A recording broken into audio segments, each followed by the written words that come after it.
The dimensions of your climbing wall can vary to suit your space. Ours consist of 2 panels about 45 inches wide and 7 feet tall, which are joined at the top to hinge like an A-frame ladder. Begin constructing the 2 panels from pressure-treated 2x4s screwed together with 3-inch deck screws.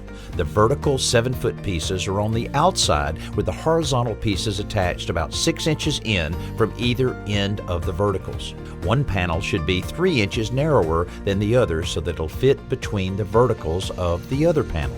The wider panel gets a third vertical 2x4 installed in the middle of the panel to support the 1x6 boards that'll hold the climbing grips. Nail or screw the 1x6s horizontally across the frame, starting from the top horizontal 2x4s and work down to the lower one. Now you can align the tops of the 2 panels with the smaller one inside. Drill a 5/8 inch hole through both boards on each side and install a 5/8 inch galvanized carriage bolt through each hole before securing it with a washer, lock washer, and nut.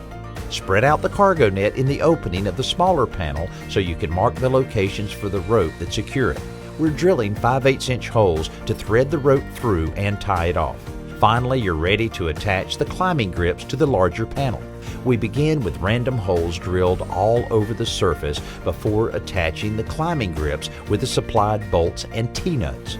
The bolts thread through the grip, then the panel, before the T-nut is attached on the back side of the board. After one fastener is in each grip, you can rotate the grips to your preferred position before drilling the second hole and adding the other bolt. When the grips are all secure, you can position the wall at the angle that best suits your children before they can begin exploring the heights.